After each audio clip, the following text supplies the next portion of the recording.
Good morning, everyone. How you all doing? Fine. This is Transportation Infrastructure, Energy, and Environment Committee. Today's Thursday, March 26th. And we have one thing on the agenda, a very important item. This is the transfer of the Enforcement Division from Department of Permitting, Inspection, and Enforcement to the Office of Homeland Security. I'll turn to Mr. Battle in a second.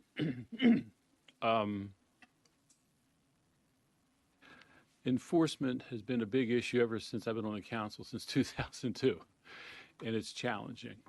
And I know I personally drive DPIE people crazy with requests, begging, demands, pounding the table, begging again, and and overall, I think DPIE does a very good job. They have like I said, it's challenging, but because of the transfer, I know and I think my colleagues want to understand how this is going to happen, what the benefits are. And I read the PowerPoint this morning, and for me, I'm not all that interested in the parts about what's staying with DPI, rent stabilization and UNOs. You guys already do that. I'm more concerned about what's going on over here. So we'll be happy to hear, all that stuff. But I think from a priority standpoint, it's the enforcement side that we need to understand what's going on. And just a couple questions I have to lay out just so you can address them at the front end. I recognize from the PowerPoint that this makes obvious sense. Legislation is needed to authorize Homeland Security to take actions that are currently authorized by DPIE or other agencies. So you're going to need a series of pieces of legislation. That's going to take time. I was going to ask about the reorganization plan, but you're one step ahead. We're one step behind because might have needed this a couple months ago. But anyway, this is here. I personally like to know, who do I call? So who oversees enforcement under Homeland Security, which is who am I calling? And who are these folks calling? Mr. Abraham knows I only call when I need to, but every now and then his phone blows up or I walk down the street because he lives around the corner from me. Yeah, so be forewarned, I might show up at your door. And then the other thing is, my staff is concerned about this, cases in general, but particularly high profile cases. We've got a list of cases that we've prioritized because it's just they're dragging on. Nothing seems to get done or no conclusion. So what's the continuity plan for cases that are in existence? So I'll throw those on the table, and then we'll turn to the presentation. But those are the things that I'm most interested in. And my staff literally sent me a dozen questions to ask. I'm not sure all of them are relevant, but I'll go through them and see what they have. And I'm sure you have plenty of questions. So with that, I'll turn to Mr. Battle to get us oriented or reoriented. Thank you, Mr. Chairman, members of the committee. So as you indicated, today's topic to be discussed is the transition of the Enforcement Division from the Department of Permitting, Inspections, and Enforcement to the Office of Homeland Security. And we are joined today by leadership from both of those agencies, led by Director Abraham from DPIE and Mr. Reese from the Office of Homeland Security. So what we're going to do is start with a presentation from DPIE because they wanted to start there, and then we'll let the Homeland Security folks follow up with their presentation, and then we'll try to make sure we get all of the questions at least out there. Some answers, some will be able to be answered today, and some of them obviously will not, based on what needs to happen. I'm sure we'll have follow-ups. FY 2027. Budget will be coming, et cetera. Who's going to take the lead over here, Mr. Hinton? Yes, I will take the lead. But obviously, I wanted to ask the Director Abraham, if he had any opening remarks before we get started. Yes, please do that. And as I said, don't go into too great a detail about what you're keeping.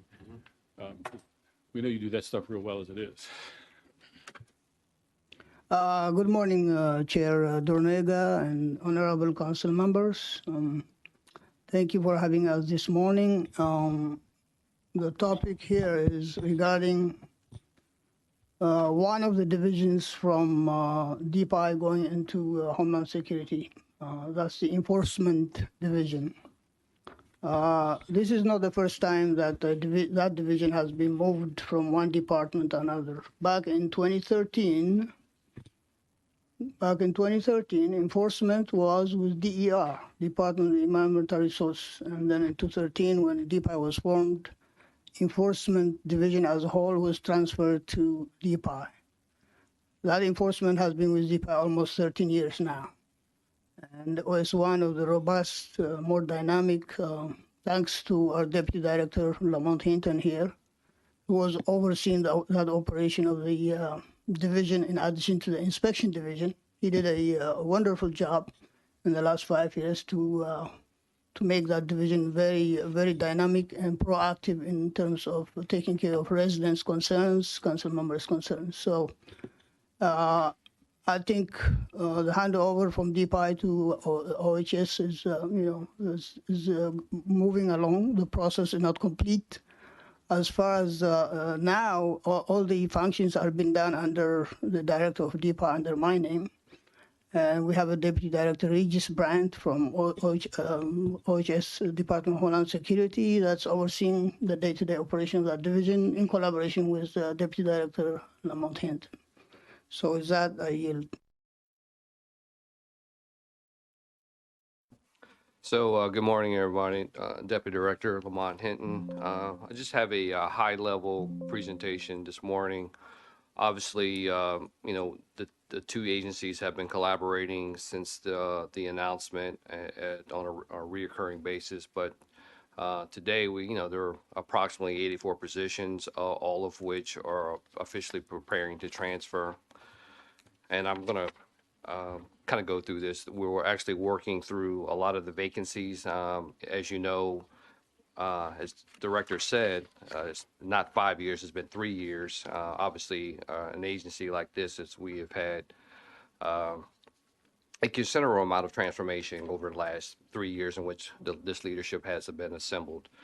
We feel like we're prepared and to make this full transition now. This is an existing org chart that I have in front of you, and the team are working diligently to fill the few vacancies that we currently have within that division. Next slide. And the associate director of which the Office of Homeland Security will take the lead on selecting a new head of that particular position. The team has worked to provide HR support from on an ongoing basis. So, but they are continuing. They'll make that final selection for an associate director for that position. The next slide looks at some operational trends over the last few years in terms of complaints, inspections conducted, violations, fines issued, fines collected, and fines outstanding. That is, this is fresh information from our budget reports, operational trends, and what I would note that the Enforcement Division is governed by Subtitle 13 and Subtitle 27. Obviously, there's some legislative concerns or things that need to be looked at, and our Chief of Staff, Lord Paris, will get into that when we get forward. We'll move forward. But all in all, operationally, I'm very happy at the work that the Enforcement Division has done year over year. It's been my position that they steadily improve, and they have steadily improved under this leadership year over year. We have enacted several key performing things like an after-hours program. They were very instrumental in strike force. They were very instrumental in stepped up enforcement. Those are several initiatives over the last few years that they have been very involved in, and will continue the great work for the residents of Prince George's County. The next slide talks about the clean lots and the work that they have done with regard to clean lots and the collections, liens, and versa. Now in the FY26, we know that they did not get any funds for FY26. However, that work was done via the strike force. Some of the work was done via the strike force, but they're projected to have the clean lots in their upcoming budget, so that is moving as normal into the FY27. Next slide talks about some operational trends or transitions. There are a series of meetings and topics and briefings that the agencies are having between one another on a reoccurring basis with the leadership. I will not bore you with those, but they speak to things that I feel that are important. When you move an agent or division from one division to an agency, just to ensure that they're adequately prepared to handle the various moving parts, as the Chair Denoga talked about here a little while ago. And then there's the OMB recommendation, and I'll let Chief of Staff Paris talk more so about that if she wants it this time. Good morning. Good morning, Lori Parrish, Chief of Staff with DPIE. I'll be very brief. With respect to the budget has been presented with under what our enforcement budget has been moved over to Office of Homeland Security for fiscal year 2027.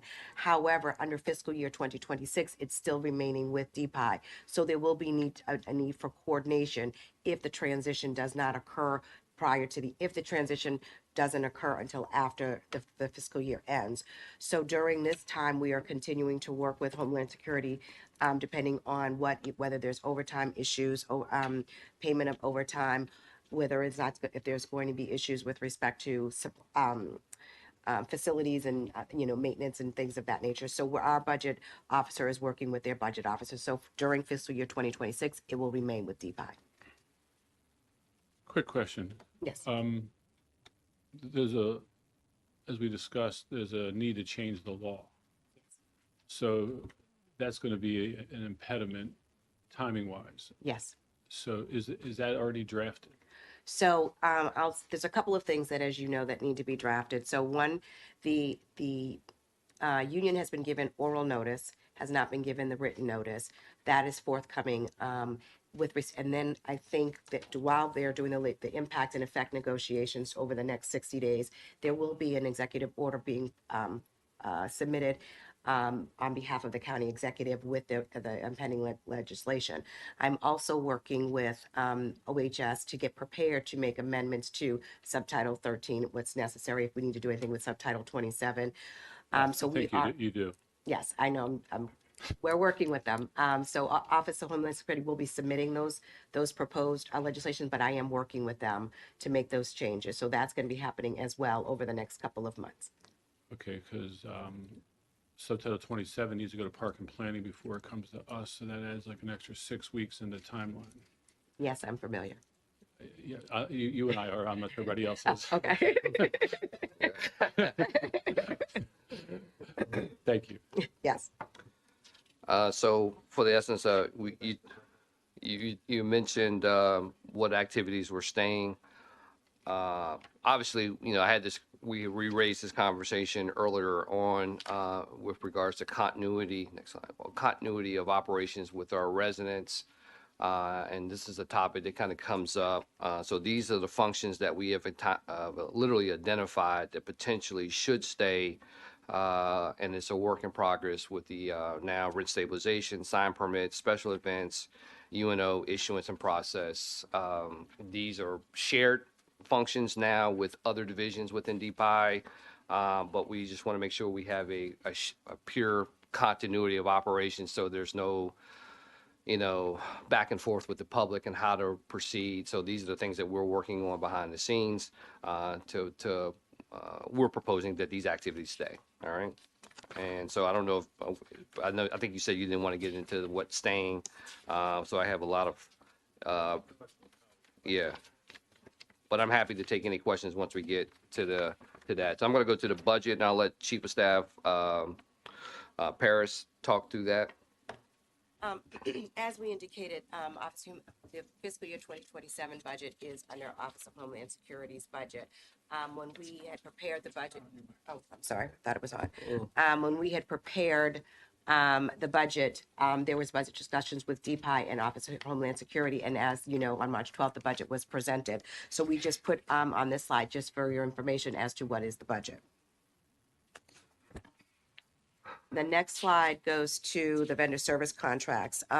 We are looking, these contracts are with the county as well as with DPI. So we are also looking to see if we need to make any amendments to the contracts with respect to the work that's being done. So this is another matter that we will be looking into regarding the legality of the contracts and any changes that may need to be made with respect to amendments.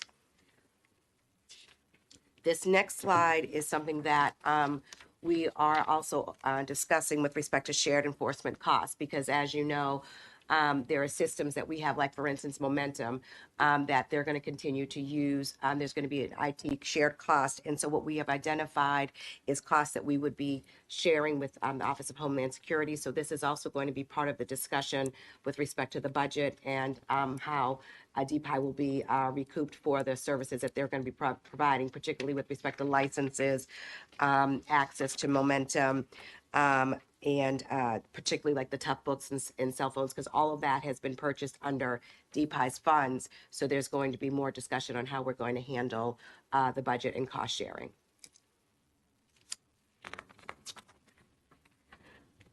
And we've already previously discussed this subtitle 13, subtitle 27, the changes that we need to make, as well as the last thing we would need to make is administrative changes to our citations, whether they're administrative or the civil citations and our notice of violations, because again, all of these notices are under DPI. So that's another thing that we're going to be coordinating over the next couple of months and changing from DPI to OHS. So that pretty much concludes our presentation, but I will, just want to offer that, obviously this transition is very important, and then the two agencies are collaborating together on a reoccurring basis. We feel if they're not fully prepared, it is a failure on our part. The leadership of DPI feels that it's a failure on our part. So we will work together to ensure a smooth transition, and then, hopefully leave no stones untied. So that's all I have with regards to from DPI's perspective, and I'll just turn it over to any questions that you may have from the existing leadership. Okay, thank you very much. I think we'll go to Homeland Security and then we'll do questions across the board when we're done. Okay.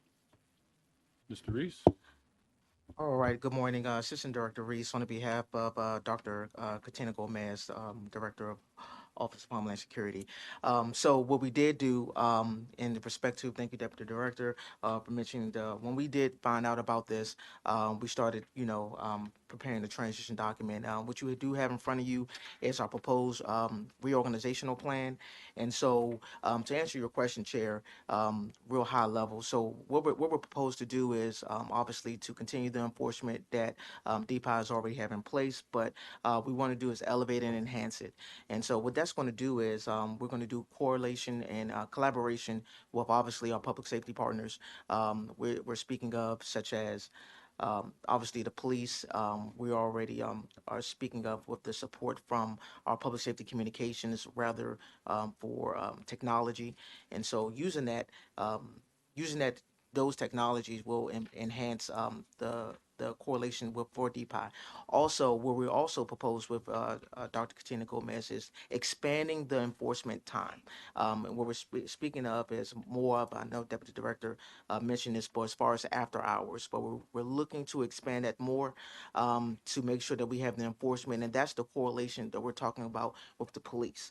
And so obviously right now we do know the police is 24 hours, but we want to expand the enforcement portion to where it's that if there's a situation that's going on, not normal hours of what they're going on now, there will be a direct connection with enforcement and the police and or any other agency within the county to address those issues right then and there, rather than having the police do it and then transferring the information directly to the enforcement, but having that on the ground enforcement right then and there.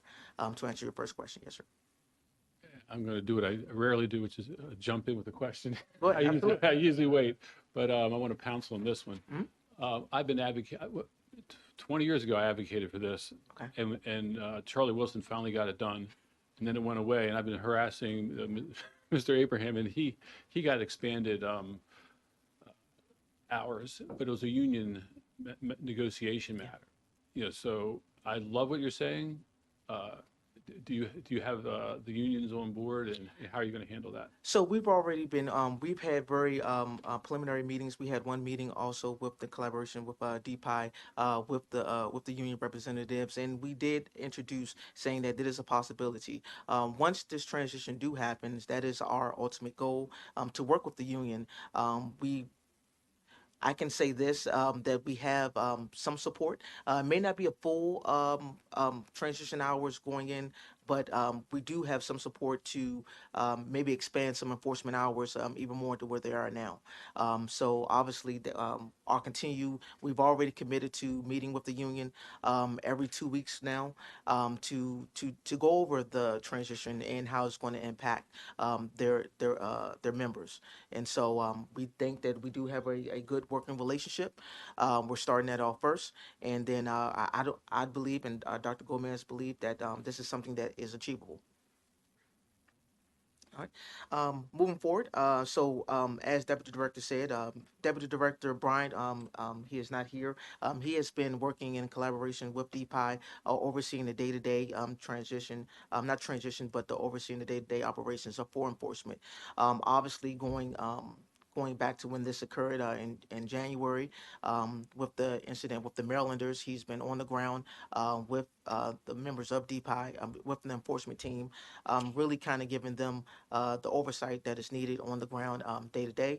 And so we want to continue that. He works hand in hand with Associate Director Ms. Tibbs, and giving him the institutional and historical knowledge of the enforcement portion, and to making sure that all decisions that are made is proper, and giving them that. So moving forward, we do know that there is going to be this is not a overnight transition.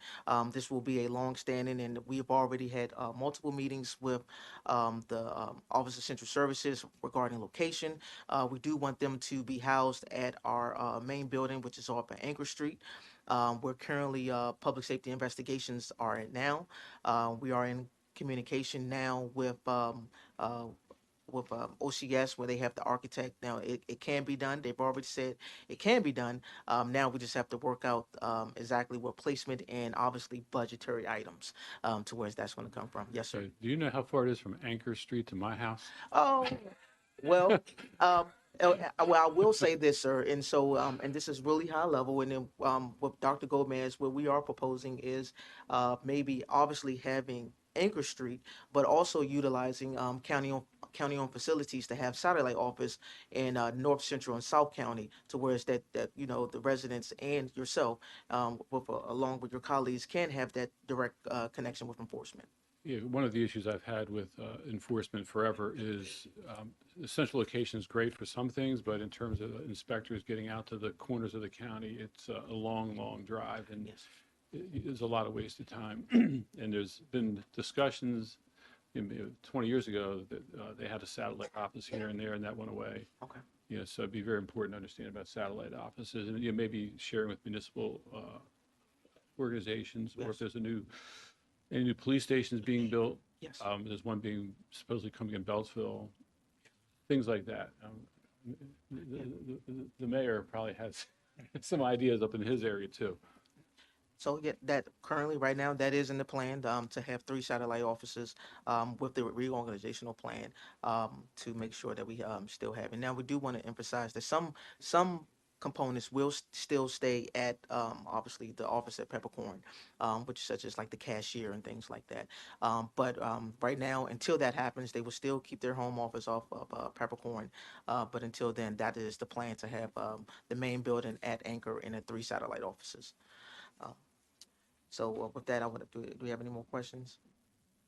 Okay, not a problem. All right, absolutely. All right. Obviously, with that being said, there is legislation that does need, which Ms. Paris did mention, that obviously we're going to have, as I mentioned, Deputy Director Brian to fulfill that, because currently right now he is in the role of Deputy Director of Administration for Office of Homeland Security, and so moving that we have to have legislative changes to make sure that he is over the enforcement component. And we do want to make sure that I keep saying enforcement that it is with Dr. Katina Gomez to change the name to code compliance, because we do not want the enforcement component associated with the Office of Homeland Security. And so that will also be in the legislation changes as well. As Ms. Perez indicated, that we have been working with as far as the budget and as far as equipment to do the adequate transfer to Office of Homeland Security. We don't see any impact on the impact negatively on that, because obviously, public safety communications, we have, which we support the entire public safety cluster as far as computers, tough books, radios, which we are well equipped to do. And we do, going forward, anticipate giving, obviously, as far as communication and more collaboration as far as radios to the enforcement component, having the support for using that to include them with the structure now of like body worn cameras for the safety aspect. We're looking at that. Also looking at to make sure that they have the adequate equipment in the cars and everything, because right now we do see some, and this is just really kind of observing now that some things that people have to go back to the office, as you indicated before, once the violation is captured, to do some printing and things like that. But we want to make sure it's just really look at it as such as a public safety official, to make sure that they have all things that they are needed in their vehicle as their office, to make sure that they can handle things on the ground right then and there, and to make sure that tough books, internet, printer, everything that they need. And so we go move forward. And with that, obviously, we do want to say that we've been working with the Office of the County Executive. We do want to emphasize that the executive order has not been signed. Still working out. The county executive did indicate that she will not sign it until she meets with the union. And so we do appreciate that, to make sure that they are fully on board and collaboration continues. We've met with the union already, and so we anticipate meet with the union every 2 weeks. With that being said, I'm going to stop and see if Deputy Director, you have anything. Good morning. I thank each and every one of you for inviting us here. I want to just build off a little bit of what Assistant Director Reese just brought forth. And when your question was, what's the benefit of transitioning co-compliance from DPIE to Office of Homeland Security? Obviously, we have 500 square miles, and the concept is a little different. Being in as you mentioned, after hours, non-working hours, issues arise.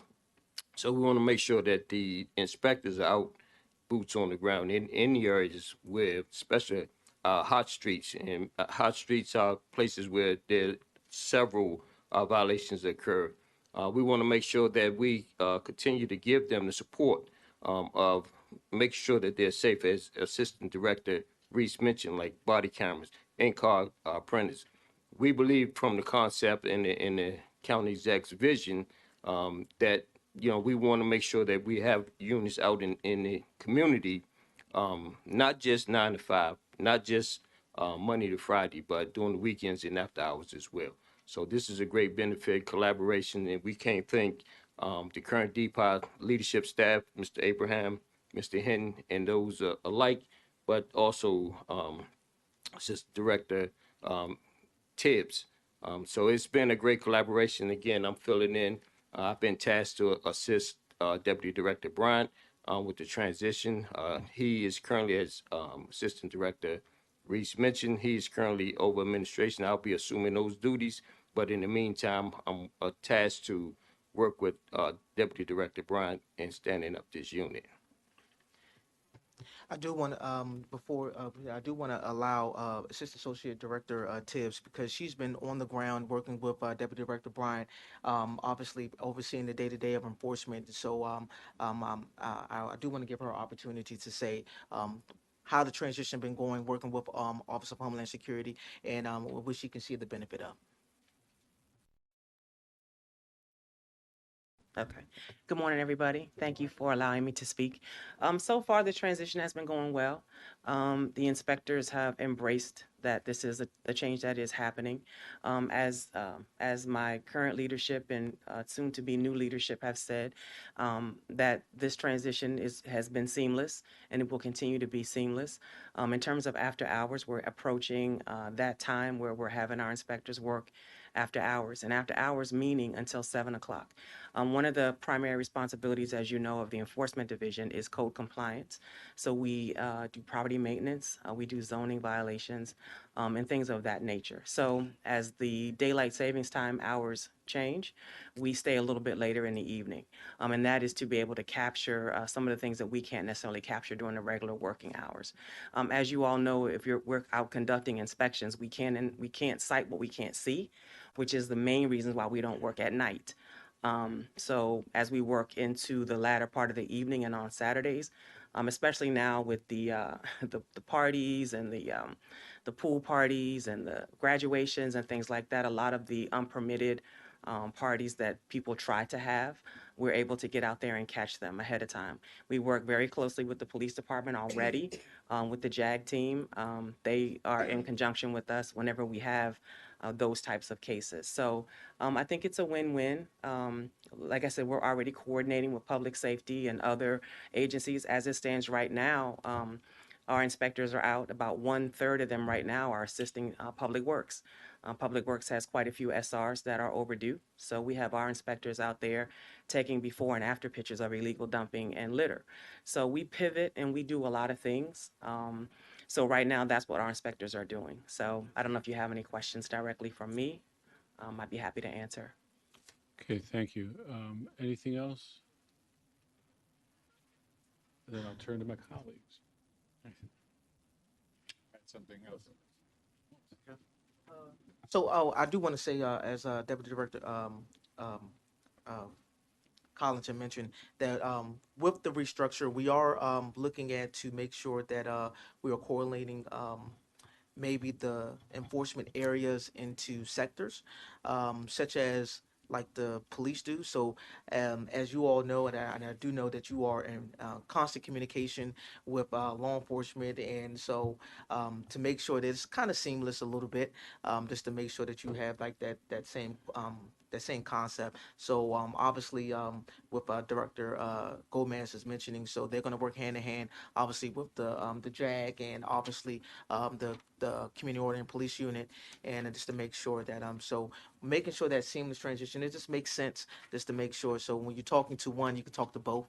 And she has, as you mentioned, sir, that she did mention that obviously with the new police station being built, that have an office in there, so they can work hand in hand as well with the police officers. Mr. Adams? Well, first, thank you for being here this morning. We appreciate that. I have a couple of questions that go a little more general, but you can help me here, and that is, how are the personnel taking the idea of the change? I know you've spoken to the union, but overall, how's the morale about this change going on? Um, and I can say, from my observation, it has been a good intake, and I do want to make sure to get that general information. Assistant Associate Director, she works with them every day. So what I will say is I think that the move has been positive. I speak to them on a regular basis. The transition, Department of Homeland Security has been very transparent and very accessible and available to ask questions or whatever they have any angst about or any concern about. Those fears or concerns have been allayed. So I think that they're excited about the move and about something new. And I don't think that, we're going to have a problem with service. We will continue to serve the community with excellence. I don't think there's going to be any issue. I mean, like I said, we still have a wonderful relationship now already with our current leadership, and we'll continue that into the new leadership. This is a transition that is occurring that is clearly above all of us, but we're going to continue to do what we're committed to do. And just wanted to just reiterate one more thing when Director Reese mentioned about the police department. Our inspectors are married to their cops officers. So anytime that they go out on inspections, anytime that they have any fear, I'm sure a lot of you know, a lot of you probably have seen them out. Whenever there's a challenge, one of the things that I preach, and coming from public safety myself, is safety.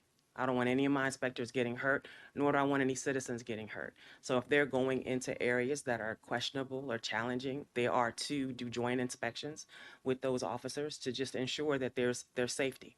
So we don't anticipate any break in service or any discontinue anything, but again, to just continue to serve with excellence. So I hope I answered your question. So thank you. May I, Mr. Chairman? Okay. My other question goes back to making sure with what's going on now in neighborhoods. How will we differentiate, the inspectors now from, especially as we're talking about working with our law enforcement and all that, from what's going on, for example, with ICE and other agencies? How are we going to make sure that we can differentiate that and not have any issues there? So what I can say is, as I mentioned before, so we do want to change the name from obviously enforcement to code compliance, and that's going to be a whole design plan with a new patch, standardized uniforms, so they can be clearly identified that they are code compliance inspectors, rather than mixing them up from police or anything like that. We do know that they do wear a badge, but we want to make sure that it's clearly identified that they are code compliance. Okay, go ahead. In addition to that, we want to make sure that the public is fully advised and receive the.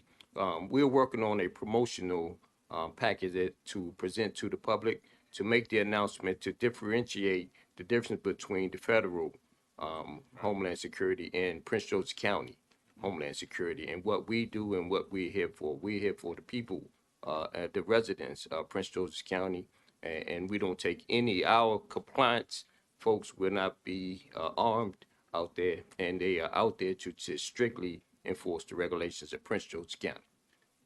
So if I could also say, when this topic became an issue, we did have briefings with all of our inspectors. We have approximately 150 inspectors within the agency.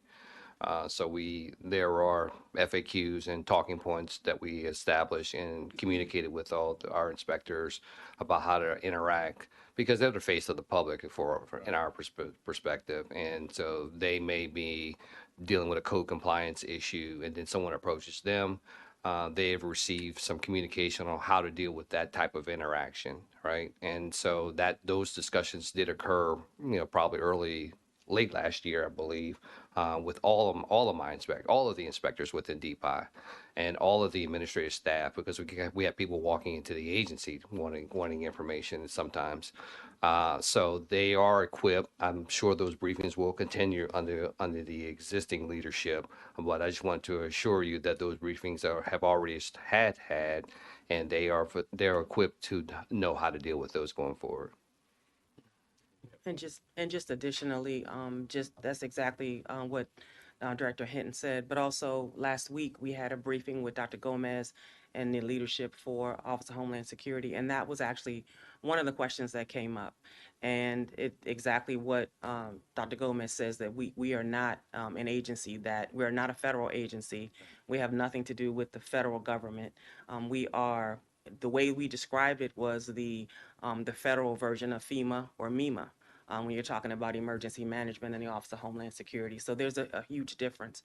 And I think for a long time, the name enforcement has given the public an assumption of certain powers or duties and responsibilities beyond what they're actually capable of doing. Again, we're not armed. We don't carry radios. We don't wear vests or anything like that. So essentially the rebranding, if you will, of enforcement to code compliance will also be able to transfer some of those thoughts and visions or views of what code enforcement actually is. So that's what I want to add that. Along those same lines, since you brought it up, legacy systems and the IT portion of information, how are you addressing that? How are you synchronizing those so that we don't end up with delays? I mean, let's be very candid. You know, that's the elephant in the room is the constant concern about the backlog, the timing, things that happen. And so even with this, how is that? Are we updating it? Are we getting to a point of where we can Well, actually be more efficient? Well, I feel like there's two questions there. The first question is, as I indicated earlier, we are working with Maine OIT and OHS to ensure that the access is continued because you can't build a new system at this point. They're going to continue to use our momentum system, Okay. and 311 feeds into momentum. So we're going to continue to do that. Where what the issue is just the cost associated with those licenses and the use and the IT support. So that's the one thing that we will be negotiating with Office of Homeland Security with respect to the budget implication of that use of the momentum system. So that's not going to change. I think your second question, if I understand you correctly, is dealing with more of delays. That's not really meant with respect to the IT system because the IT systems are working. We are constantly updating if there is a need, if there's a new bill that's passed, we've got to make changes to momentum. So we're constantly working and enhancing momentum depending on what the needs are based on either legislation that's been passed by the county or legislation passed by the state. So we're continuing to work on a momentum. Yeah. Does that answer your question? Yeah, because one of the things again is we know when you're doing transfers and you're trying to merge systems, there can be problems, but you're going to be using the current system. You're Yes. going to be advancing Yes. as we get new develops and help with it. So Yes. that'll be good. So there shouldn't be any issues with respect to fiscal year 26, 27 with respect to the IT systems and so forth. That we're prepared to continue to work together. Yeah. My other question I have, but I'll do this last one and we can move on to somebody else, is staffing. You took the question. Go You ahead. know, so it's important that we understand where that is. Will you be fully funded? Will we be able to bring on enough staffing, even for court enforcement? You know, and how does that look, particularly with merging with? Well, I will say with respect to the budget that I observed, I think where the fiscal year budget for fiscal year 27 is quite lean. Whether or not the council makes a determination to add more money to the code compliance OHS budget now. But as I noticed with their proposal of adding new positions, the assistant director, a deputy director, and a special assistant, that would be part of the budget discussions that you would be having now to fund those positions because the current staffing levels that we have within DPIE would not allot for that. So that would be another discussion that you would have with OHS. Yes. Presume the transfer of the code compliance to Homeland Security is already in the budget under Homeland Security. So That's the question would correct. be, rather than, your answer was good, you know, if it's funded, but these folks already should know if it's already funded in the budget that the county exec sent down. Correct. So we have been working with the Office of Budget and Management, and so with that, that is one of the key things that, like as Ms. Pearson said, that we're going to add for the deputy director of enforcement. We will be just not inheriting the enforcement officers, but we are inheriting some administrative staff as well. So we're going to do that. Obviously, we do already have staff at the Office of Homeland Security, and so we're going to be restructuring not just the enforcement portion, but the whole Office of Homeland Security to make sure that the mission is well supported. Giving forward, we will probably be asking, not this one, not this budget, but we will be asking for more enforcement officers. I will speak to, let Associate Director speak about where we are with filling the current vacancies now, because as it looks like, I think we are almost 100% filled with vacancies. Well, we filled the vacancies already, so. So we had about 8 vacancies. Right now, we have 2 people coming on, actually 3 people. 2 will be starting on April 6th, and the other one will be starting on April 20th. So those are 3 more inspectors that will be coming on, and we'll get them trained up. So we're excited about that.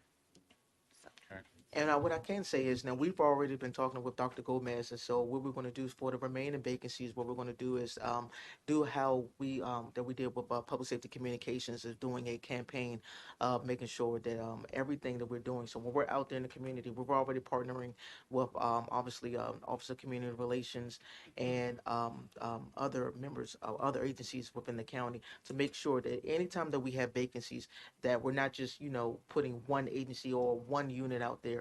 We're making sure that we are putting everything out there so we can fill it quick as possible. It's not too bad with me. Go ahead. You know, one of the things that I ask, and you may or may not be able to address it, but one of the things I'm really curious about is with this merger, with this change, is there some kind of a metrics or something? What level of improvement with DPIE and merging and all? What is the end game? What is the expectation? What is the report card we can do on how this works and how it affects the people and how well it goes? What is that expectation? So you mentioned that earlier about performance, and obviously we stood up the performance-oriented environment within the agency 3 years ago, and that is the report card on how we're responding to 311 requests, right? And so the team has been using that as our way of measuring ourselves. Those resources and access are being transferred over. I think ultimately we've created SLAs where throughout the agency that to adequately address the residents of Prince George's County over the last few years, right? And it's my opinion that this agency has improved. I think I stood here 3 years ago and we had 53 vacancies. We're nowhere around talking about 53 vacancies. We're down to a handful of vacancies, and we're ultimately measuring the performance of what our employees are doing on a recurring basis. So I think the scorecard is going to be how we evolve from where we are now to where we're going to be in 1 year from today. And we're already seeing an improvement throughout the agency, but specifically within our enforcement division. I am more prouder of the men and women that are serving now than I was 3 or 4 years ago when I took this role. And I owe a lot of that to Assistant Associate Director Tibbs. We have not always agreed, but we have worked seamlessly. We're one DPIE with regard to that. So I'm very happy where we are now versus where we were. And we will continue to evolve as a county government as a result of that. Okay, well, I've been kind of holding the mic for a minute, so I'll pass it on. But I will make a comment, and that is, it is always refreshing to see the county, we as a county, trying to improve and serve our citizens even better, to do a yeoman's job at providing them, particularly when it comes to code enforcement and other things. So this is a big task, and I want you to know we understand that. But I am hopeful, and from what I see, going to be very proud that we were a part of seeing this take place and making sure that Prince George's County and our residents can be very proud of our code enforcement, but over the county as a whole, and that you're making change and you're trying to, we got to seek a higher ground so that we can do better. And I applaud you for doing it. Thank you, Mr. Adams, and don't apologize for asking questions. It's the only thing on the agenda, and we have a lot of questions. It's the whole point of being here today. We didn't pack this with a lot of other stuff. Okay, So thank you. I'll turn to Ms. Hunter, and she can ask as many questions as she feels she needs to. I'll keep mine to a minimum. Good I- morning, and thank you. Thank you. So one of the questions that I did want to ask is, are there any risks to this transfer? I would say there is a risk if it does not go well. Obviously, we have to keep the constant communication, obviously, with DPI, and to make sure, just like you said, that there will be no backlog of any current citations or any cases, if you will. And so that's why we have to make sure that we're keeping everybody abreast of what's going on as far as the budget, the staffing, the equipment and everything to make sure that's a seamless. And I do want to go back just to make sure that what we're doing to your question, Councilmember Adams, is that we're looking at and with the leadership of Dr. Gomez, we're looking at it from where the customer, the county resident experience when they submit an inquiry. We're going back all the way to 311 to make sure that is a seamless process, and that's why we're making sure that what we're doing is we're bringing as we just had this meeting yesterday, that we're going to bring all the players to the table and to make sure, and this is going to be a OIT driven to make sure because coming only being with the county for 7 months, I have a view of to make sure that things work, and so and what that says, every agency should be communicating, and I'm saying the technology that we invest in should be communicating.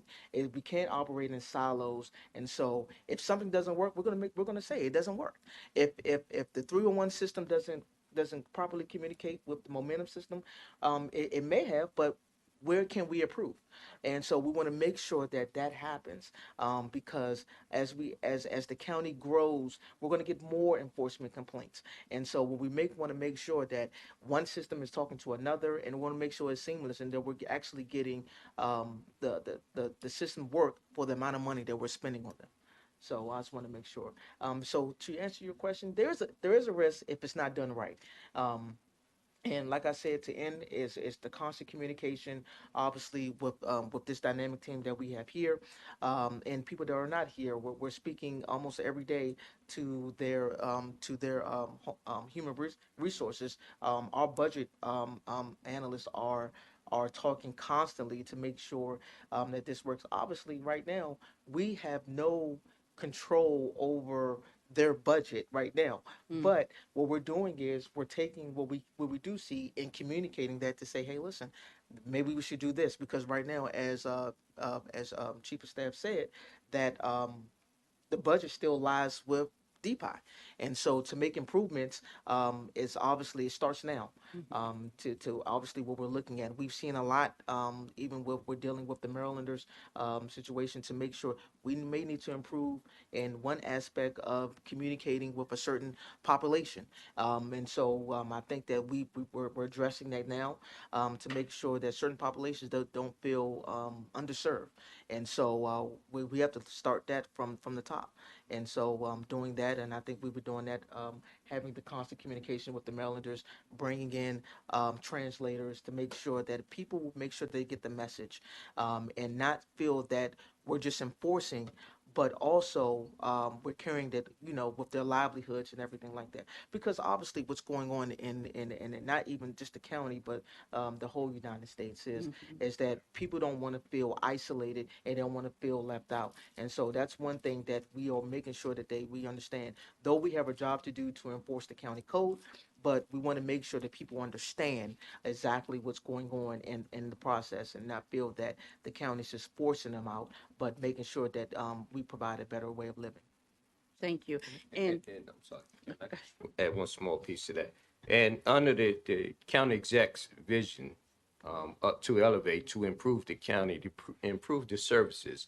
So we all have a vested interest in making sure that we do better each and every time we provide service to our residents.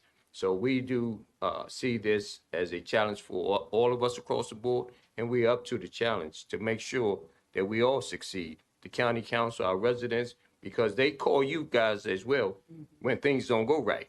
So we want to make sure we keep those complaints down to a minimum.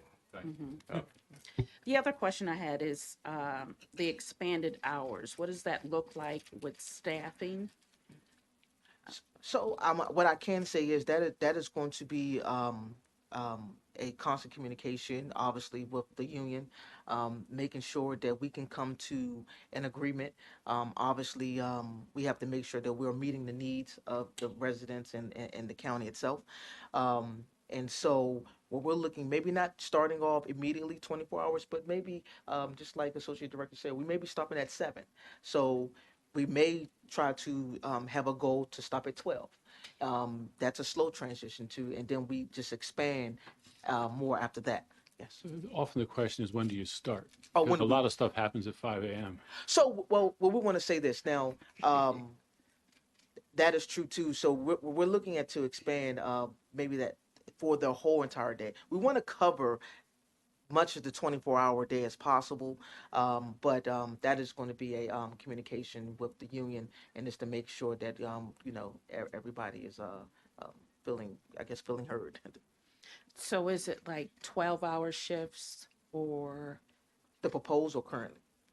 the proposed? So the proposed will we're going to look at maybe a kind of a mirror of the police schedule of maybe a hybrid, maybe 3 on 2 off or such that, but maybe a 12-hour shift, and break it up a little bit. We may need to only have a certain like a certain squad after hours. It may not be 4, or it may only be 2 people to cover the county starting off after hours. And so, but that's going to be a communication I don't want to speak on that to get to have your expectation, but that is a conversation that we have to have with the union. Okay. And we are currently reaching out to our counterparts in other counties to see what they're doing, and we're bringing that back, and we're putting that into our plan as well, just to assess what they're doing and the pros and cons of their program and the expansion of their work hours. And then my last question is the Office of Homeland Security fully prepared and staffed in the event during this transfer to handle an emergency? So, what I can say, so for the emergency, I believe we are fully staffed. We have obviously one of our partners, obviously with the American Red Cross, if there's an emergency within the county. And so what I do say is, obviously with the federal, most of Office of Emergency Management is funded through limited term grant funded. Obviously, this fiscal year, we did not receive any money from our federal partners, and we don't expect to see any money, not even this fiscal year, but calendar year, because it's going through litigation. But what we do see is, obviously, within the budget, we turned some of our limited term grant funded positions to merit positions, and which, from what I've been told, has been an axe for about 5 years now. And so that is a path forward to making sure that we're not depending on our federal partners to see if they keep us staffed up in case of an emergency. And I do want to make sure that we're looking at the people that coming from a pandemic era, that those are the ones with the boots on the ground, and that had the plans and everything as far as assisting this county. And so we were supposed to have, for Office of the Emergency Management, all of our personnel, our limited time grant funded people, were supposed to be let go the end of the last year calendar year, which we asked for an extension, and the extension only goes to the end of this fiscal year. But having that transition from limited term grant funding to merit ensures that that is not an issue anymore. Okay. Thank you. Thank you, and appreciate the questions here and the responses. First, I want to thank everybody here for the work that you've all done over so many years to advance things in the county. And I know that we are moving in the right direction, continue to move in the right direction, have done a lot to improve enforcement, and look forward to more work with everybody here on all these issues. I guess the first thing, and this came up a little bit in the discussion with Mr. Adams' question, the Homeland Security name. Is there any discussion about that, the the overall department name changing. I've actually had concern about that since it was started, but now I think it's much more acute because of the federal Homeland Security. I think that, I'll put it out there that I think that just changing the name overall could be very beneficial, especially with this move and especially given the tenor of our times. To answer your question, sure, I can say that that has not been brought up in discussion, but that is a very good point, and I will bring it back to the Director Gomez and the DCAO to make sure that they understand that. Yeah, because the functions clearly are emergency management, right? Um, uh, Public safety communications, and now enforcement. Yes, And that's basically the three functions. correct. And I'm sorry, well, enforcement, code compliance, yes, Yeah. yes. Thank you. I stand corrected. Code compliance, and those who, administration, yes, administration of all of those things. correct. Yeah, of course, right. So none of that to me says Homeland Security. I understand. Now, I did mention it to the county executive, and she had mentioned when it started, there were grants and things that were affiliated with Correct. Homeland Security. Although I don't know, I'd love for someone to look into that and see if that, I don't know that it mandates that you have to have the name Homeland Security in order to get grants, and I don't even know if those grants exist anymore. But colleagues, I feel very strongly about this. Absolutely, I would defer to my colleague. And that's something that has bothered me for a while, that name. You understand that during apartheid, that's what the enforcers would call Homeland Security. And I've always had a concern about that connection of what it meant and using that name. And so I agree with you. And if we can look at something that breaks us away from that, that would be good. Thank you. And that was a great question. Thank you. I will defer to you anytime. You Thank you. I appreciate that. Other questions? So inspections stays with DPIE, and that's inspections for like zoning and for zoning violations and things like that, inspection or permitting, following up on permitting when buildings are constructed and seeing that they're constructed the correct way, new construction, right, exactly. But maybe not zoning violations, or where do the zoning violations? Okay, we have two types of inspectors, Councilmember Olson, as you know. Property standards is what we are talking about today. Right. Construction inspection standards Right. is the different, because what we permit, we have to inspect. Right. So in general, they're involved in new construction, whether it is a flat work, grading, stormwater management, storm drain, or whether it's vertical building construction. Those are construction inspectors. They stay with DPIE. Yes, and that makes complete sense. But zoning violations would then go over to Correct, code compliance, because correct. that's a code issue. Correct. Got it. Okay, that makes a lot of sense. Yes, that makes sense. Okay, perfect. And then I'm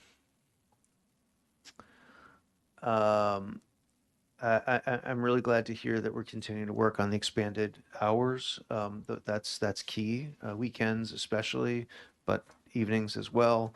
I understand, sometimes those things take time, and as new, and I know Mr. Abraham had worked on, as new people come on, they might have a different ability to work longer hours. So, or not longer hours, but different hours. So I appreciate that. I want to ask about sort of contacts, like council members getting, and I don't know, public, but getting the new contacts, maybe, org chart, obviously. I don't know when that comes. I mean, I know you're still working through this transition, so I assume that's maybe not a today issue, but when, we do need to know who to call and our staffs who to call. I mean, there is 311, we know that, but sometimes it's also nice to call someone. So that would be, Absolutely. that's important. So what I can do, I will make sure that you and your staff, because currently right now Deputy Director Brian does see the day-to-day operations for code compliance right now. Obviously, with the respect to the org chart, that will be included in the packet. Obviously, when we submit it to the council from the Office of the County Executive, and so we'll make sure to get that. But in the meantime, as far as contact now, it will be the Deputy Director Regis Bryant, which he can fulfill any request that you need, and we'll make sure that your office, not just for you, but the Yeah. entire council. Thank you. If that could We be also- sent. I also, when I do get the complaints from the council members, I am forwarding to the Enforcement Division, and I am CCing. So we are passing those off. We're doing a gentle handoff. So when they do come in, Thank you. we are doing a gentle handoff. So you will not have an email that's not responded to. But again, I'm doing that as well. And I know Wonderful. Deputy Director Hinton's doing that as well. Wonderful. Thank you. We appreciate you, Lori. Okay, but yeah, if we could, maybe if all the council could get, and maybe Mr. Battle, if you could follow up with that and make sure that all the council gets whatever the proper phone numbers and contacts are. I guess lastly, 311, I know that's not, well, how is that being dealt with in terms of routing things to the proper place? Like, I assume that's all underway. I know there've been, things with 311 in the past. So how are we making that as smooth as possible? So there are no changes right now. However, there is still total access to 311 information. As I commented earlier, we have performance-oriented reports that the team is looking at on a daily basis. Not just me anymore, but the team here are looking at on a recurring basis to see where we stand with all the 311 requests. As you know, we began to have detailed conversations with OCR 311 folks on a recurring basis to deal with bottlenecks to ensure that they're, and those conversations will continue. And there are updated SLAs that have been improved to improve the customer-oriented experience. So until this is a fully completed, everybody will have access to 311 and know where they stand within the various units within 311. And that also goes to, as I indicated earlier, with respect to the cost sharing and changing the licenses over and so forth. So we are going to continue into fiscal year 2027 and throughout addressing those, making sure that there is access, making sure that all the licenses are provided. And again, we'll discuss the cost sharing during the budget discussions. Okay. Terrific. Thank you very much. I think, Mr. Chair, I think that concludes my questions. I guess I would just say, please let us know how we can be helpful throughout this transition, and we're always happy to work with you all and make sure that we're doing the right things to serve our residents, collective residents. Thank you. Okay. I think I have a couple of wrap-up questions. Mr. Olson just hit on the one thing I wanted to ask about, but I'll dig into a little deeper. Mr. Reese, considering you're new, you've done a great job today as the spokesmodel for the Office of Homeland Security. You really have, but you're emergency management. So it's Mr. Bryant who's going to be the lead as far as we know. That correct? Yes. So with this change, Director Gomez has made some organizational structure. So now I'm the assistant director of Homeland to expand, because if enforcement comes, she needs You to wear go to two the- hats? A little bit. Who are you, Marco Rubio? But so she needed the she. Better than Marco. Come on, I appreciate that. I appreciate that. Much better. I appreciate concur. that. But to expand, yes, because obviously we're we're talking about an additional 80 plus staff members coming on, and so the oversight is needed. And so what we're going So to will do you is be above Mr. Bryant or? correct. So all the deputy directors will report to me that as far as the public safety communications, the administration, code compliance, and also and then I'm sorry, emergency management, my deputy director now. And so So you're being elevated? I seem so. I'm up for the task. Yes, Okay, and is Ms. Tibbs coming along? correct. Yes. Okay, and what will her role be? Currently right now, so she's right now, all of the positions, the leadership positions will, from enforcement, well, code compliance will switch over. The only position now that is currently vacant, Ms. Tibbs is the assistant associate director, but the associate director is vacant now, and Dr. Gomez has plans to fill that position. Okay, because I think it's important for the council to understand the structure and who to go to. The one thing that you won't be getting is Ms. Paris, which is to your detriment. Correct, I know.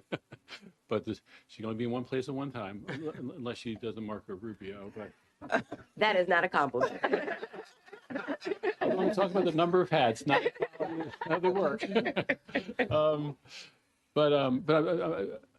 Levity, but serious questions.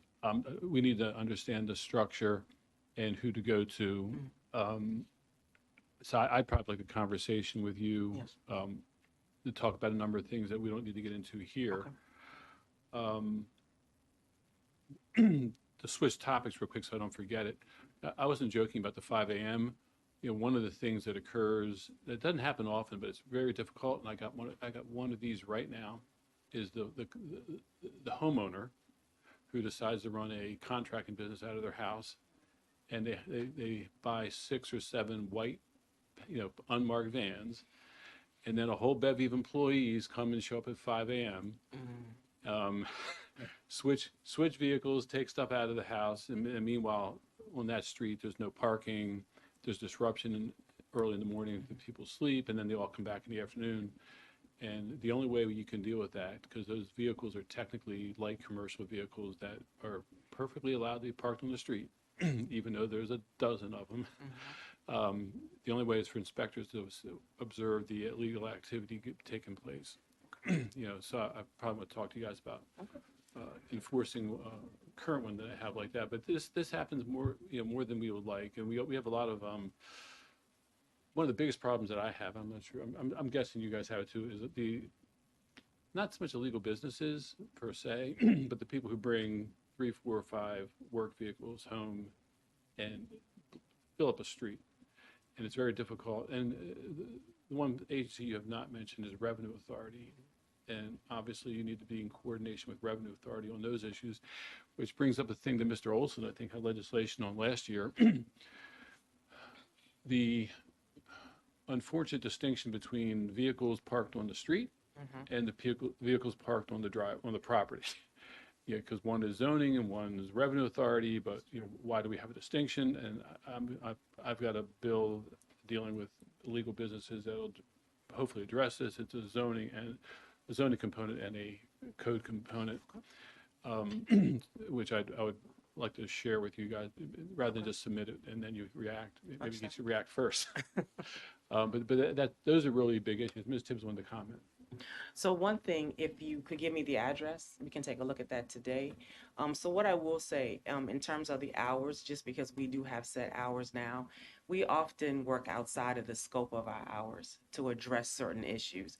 Because clearly, if our hours are 7:30 to 4 and we're getting a complaint for 5 a.m., my zoning inspectors are out at 5 a.m. to confirm the complaint. Drawing overtime, though.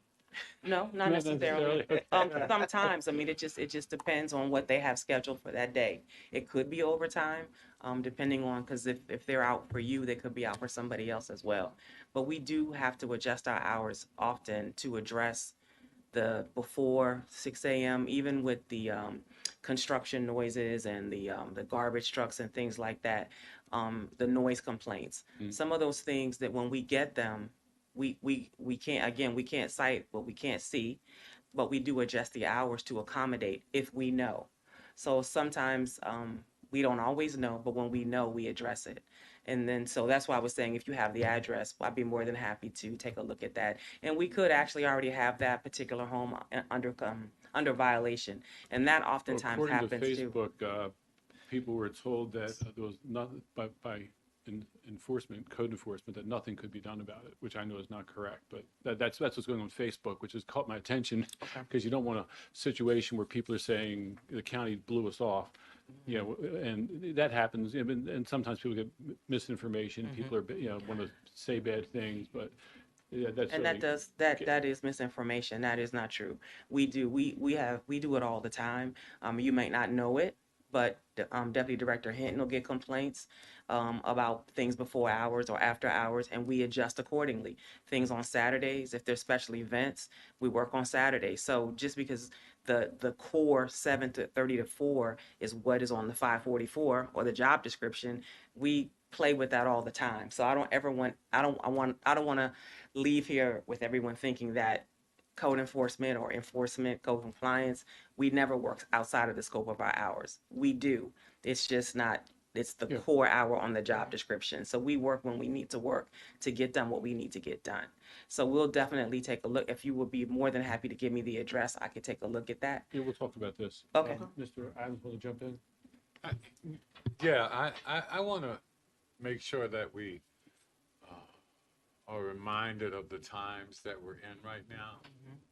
And as we talk about the code enforcement and with the police and those things, you're still currently Homeland Security. And when it comes to our immigrant communities, that could be quite frightful for them. So we need to make sure that we're reaching out and that we have bilingual inspectors and others, making sure, but I'm saying making sure, particularly when we go into those areas, that we're able to put out the message of who we are versus being confused with someone else. Because I think the big thing right now is to make sure we show compassion to our communities and that we address that. So I would just offer as well that has been a very passionate topic of our agency thus far. We're very, I don't want to say calculated, but we're going to think things through to ensure that all the matters in which we address are within the scope of our authority, and we're not overreaching our authority. Right? This leadership is big on that because to your point, Councilman Denoga, there may be enforcement actions that are underway that the residents may not even know about.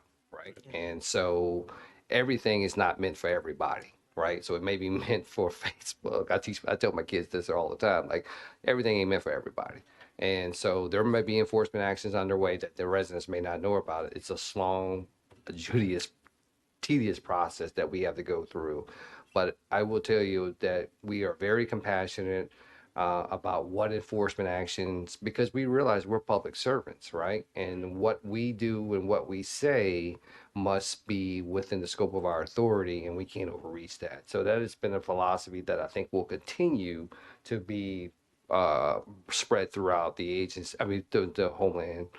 And I know there's a name change thing, we have to kind of go to, but that has been the philosophy going forward. And you've also, the department's, I think, been very good recently about hiring Spanish speaking. Yes, and we have been, the last, Crystal Tibbs has done an outstanding job, filling the vacancies within the enforcement division.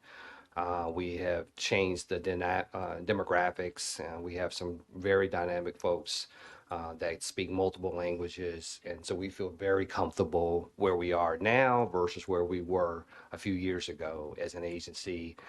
Those employees represent this agency very well. They're throughout the agency. The 300 plus employees are throughout the agency because we have folks in our permitting office, we have folks in our inspections division, in our building plan revisions, that we have to be able to receive people when they come to the agency every day, because we're a front-facing agency, to adequately address. And we've had training on how to deal with residents when they come to us in ways that our folks may not be trained, may not be equipped. So they know exactly what to do when they're encountering someone who speaks a language other than they do. So. And I would just add to that, Director Hinton is exactly right. We do have quite a few bilingual officers or inspectors, I'm sorry. Right now, we have about 7, and we're getting ready to hire 2 more. So we definitely are sensitive to our communities and being able to communicate well with them. And then just to echo what he said, I mean, everything's not for everybody. So for safety reasons, a lot of times you're not going to know that I have an inspector in front of your house at 5 a.m. just for safety reasons. I mean, I don't want an inspector out there, because in essence, if you're bringing to the office that this is going on, it is in essence an investigation, which is going to lead to potential court proceedings and things like that. So it's an investigation. It's treated as such.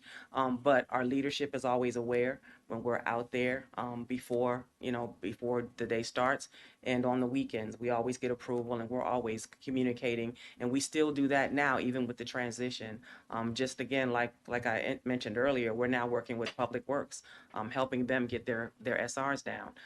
Both leadership teams are aware of what our inspectors are doing to assist them. So we continue to do what we need to do, and we continue to investigate cases, to ensure that we get the best possible result. So. I think I got like 2 more questions. One goes along this lines of communication. We made an arrangement with the county exec's office last year. We wanted access to look-see and momentum, the kind of access the council used to have in the past. And I think that's kind of happened, but not. It's not happened fully, I don't believe. My haven't- staff knows more than I do. Yes, and I was going to say, I haven't had any complaints with respect to using Look-See, using the public-facing Momentum platform. So I let me know and I can follow up, but I don't Yeah. believe there hasn't been a Yeah, denial. I'm not sure about the public-facing side. I think it's access to the backside. That I will follow up with our IT director because it may be a licensing issue and a cost associated with that. So I'll follow Yes, up. well, that was agreed to last year, that each council office could decide if they wanted to pay for the licenses, and I think there might have been an understanding there could be 1 or 2 licenses per council office. Because we're often in the dark about what your inspectors are doing, but, we have people, literally, our people are on the ground all the time. And a lot of the complaints either come from us or from people, constituents who come to us. So we're dealing with it over here, but we don't know what's going on over there. And back in the day, we used to have better access to that before Momentum. That goes back a number of years. So this is an agreement we have with Devin Martin. I will follow up. Yeah, I want to make sure we deal with that issue, because if I don't, my staff is going to lock me out of the office. I'll make sure we Okay, and then one thing I noticed, this has been a problem, I don't know how to deal with it, which is the slide that you have in your presentation on fines assessed and fines collected. Percentage is very low. I know it's up to the finance more than you guys. Maybe it's entirely up to finance, but fines are not very useful as a tool of encouraging people to comply if we don't collect them. So I would just say that topic has, continues to be brought up. Most recently, the team drafted an statement of work. We'll receive the contract, so that those talks are still underway. Hiring somebody to take. Hire someone to do a collections, not just for the other divisions within DPIE, but as the new code compliance goes over to Homeland, they will be equipped to that as well. So that topic did come up during our most recent budget hearings a few weeks ago, and so we began. We started the process of working through that. That's good to hear. Yes, and then so Dr. Gomez make sure even receiving that information from Deputy Director Hinton, that she wants to look at obviously a collection agency, just like you said, for all portions of the county governments that are not collecting, and so she's going to reach out to obviously the Revenue Authority, Office of Finance, and for the police department, everybody who sends out. So we looked at that as So Councilmember Fisher has a bill to add the fines to the property tax bill. My bill on illegal businesses actually contained a component for that, but I was having trouble threading the needle on the legal aspects of the authority to do that. But it seems like our Ms. Canning in particular and Mr. Hamlin has said that Ms. Fisher's bill should be able to work. Okay. You know, so that would be something. Now, the last question I have is about administrative versus civil citations. I'm guessing 10, 12 years ago, the civil citation process was created, and somebody told me or told my staff that when this moves to Homeland Security, you're going to do more civil citations. I think I'm getting bad information, so I want to get clarification. Does DPIE up till now use both, or is it mostly civil, or what's been We use a going on? combination of both, and those, as you know, the adjudication process is twofold. There are many tools in the tool basket, right? There's the civil and there's the administrative. We'll continue to use those arms within the adjudication process as they move over. They'll just come over and have the hearings virtually. I mean, what difference, or what factors lead you to choose one versus the other? I think that's more of an opinion, obviously I like to, that is my opinion that we use both, right? And Okay. then there are certain repeat offenders who are not just going to play nice in the sandbox. And so we may have to elevate or escalate the process and, So and use administrative for that? to use civil for Use that. civil, okay. Yeah. So it just really depends on the circumstances. Okay, thank you. Anyone else? Anything you'd like to conclude with? Sure. We gave you a workout today. Yes, Mr. Abraham? I just will make few remarks about the transition. The separation of enforcement division from DPI is not unique because if you look around in Montgomery County, City of Laurel, and other jurisdictions, they have the code compliance section separate and apart from the permitting agency. The county executive had set up a transition team way back last year before she took office. Jim Soltez of Soltez Consultants, I think, was tasked to lead the transition team. That the transition team focused on the enforcement aspect of the code. And they kind of recommended that enforcement should be separate and apart from permitting. We talked about enforcement the whole session here, about risk, but I think the way we are doing it here now, in my view, is the best approach because the flip side of it is if you look at DPI now, will be more focused on the economic development of the county. Undertaking huge permits, projects, and pushing for the economic growth of the county. Because enforcement is worthwhile, it's good. We have to keep and maintain our existing infrastructure, whether single-family homes or townhouses or apartment complexes or hotels. What we build under permits, that infrastructure has to be maintained. In a similar fashion, the flip side of the analogy for this is we build bridges and roadways and transportation infrastructure under developer permits. When we inspect those facilities and accept them in the county system, those facilities are not maintained by DPI, they're maintained by Public Works. So having another agency doing the maintenance aspect of it is a logical, in my view, transition. And the risk that we talked earlier, I think Councilmember Hunter raised, what is the risk? So far, from my vintage point of view, our code enforcement officers, inspectors have been at risk. They have been attacked by certain property owners. They have been, dogs were let loose on them. Verbal abuse is one thing, but physically they were being attacked because they were not protected. Now the Department of Homeland Security was talking about body cameras and other tools. I think our inspectors, the risk for our inspectors will be less than what it is now, in my view. I could be wrong, but that's how I look at it. The safety of our inspectors is paramount. The general public is protected by the police, but who's protecting the inspectors? So working side by side with JAG and Homeland Security, I think, in my view, they'll be better protected. So it's a good move because it will help us. At least it will help my agency to focus on development projects. It's not easy to do code compliance. It's very hard.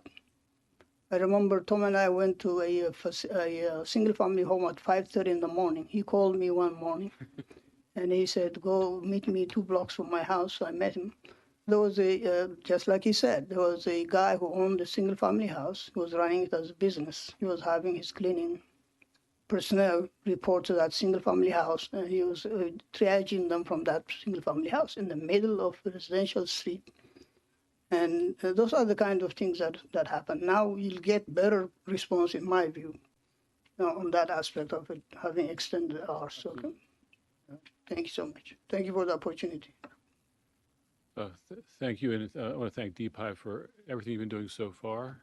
And I assume we have a really smooth transition, and look forward to seeing how this works out. And with that, motion to adjourn. Move. Second.